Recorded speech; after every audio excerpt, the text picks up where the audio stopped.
This morning, former Minneapolis police officer Mohamed Noor is out of jail. Here's some new video of Noor walking out around 9:30 last night. You can see the throng of reporters there. He didn't answer any questions as he walked to his attorney's truck, and then they drove away. A judge set Noor's bail at $400,000 yesterday when Noor made his first court appearance.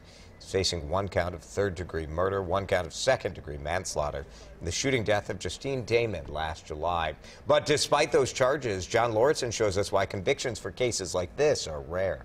Talk about things a little bit. Even Hennepin County Attorney Mike Freeman, who charged Noor, admits that convicting him will be difficult. We have a daunting task in front of us. And there are statistics to prove it.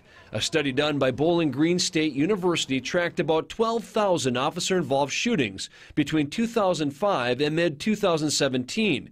82 officers were charged with murder or manslaughter. Of those, 29 were convicted, and most of those convictions were for lesser manslaughter charges. Only one officer was convicted of intentional murder. You know, everybody is entitled to the presumption of innocence. And according to defense attorney Joe Freeberg, quite often jury members believe that given the work police officers do, they get some benefit of doubt. Juries do give the cops the real presumption of innocence that everybody is entitled to, and that's why it's so hard to convict them. In Noor's case, the jury will have to consider factors such as his police training and his mindset when he shot Justine Damon.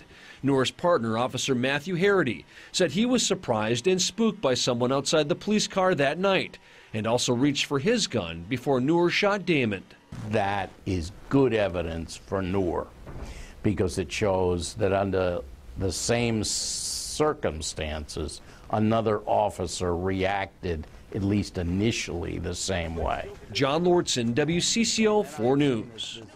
Freeberg told us that he believes the third-degree murder charge against Noor will be dropped. He said that looking at the facts of the case and the complaint, it essentially comes down to a second-degree manslaughter charge. But Freeberg added that he does believe Noor was negligent that night. It's up to prosecutors, though, to prove it was criminal negligence. Justine Damon was a native of Australia, and people in her home country are closely watching this case. There is the concern, but, you know, Australians on the whole love this country and love coming here, and there is a concern of I guess, people looking and wondering if it can happen to Justine Ruszczyk, then who else can it happen to, and when will it happen to them? Journalists tell us that any development in Justine's case is the top news story of the day.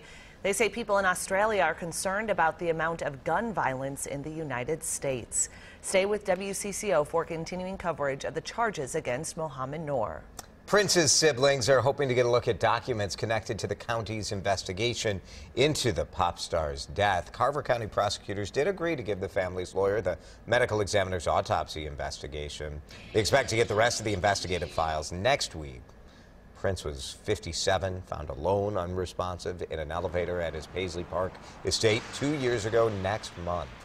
An autopsy found that Prince died of an accidental fentanyl overdose. Source of that drug has not been determined. Families trying to figure out who might be responsible before time expires to file a civil lawsuit.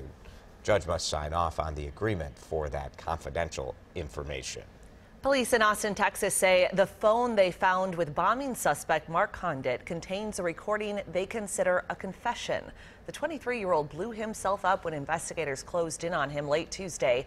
Police are still searching his home and his neighborhood, fearing there may be more bombs. On this recording, the suspect describes the 6 bombs that he constructed with a level of specificity that he identified the differences among those 6 bombs. Police say Condit also spoke of a 7th explosive, the one he used on himself. Investigators believe all of the devices he described have been accounted for. Police still want to know why and say he did not mention terrorism or hate in the video.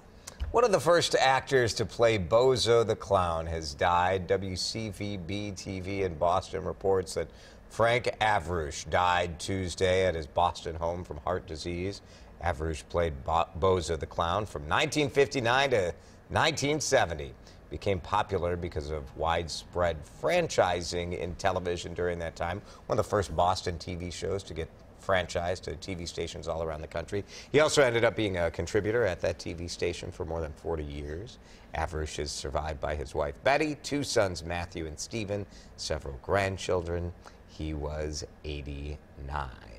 It's funny, in his real broadcasting life, he was this very kind of debonair, like, man about town. So that was the rest of his career. And you look back and you're like, the crazy clown get up, that was part of his life. And yeah. Maybe you have a second career, Jason, as Bozo.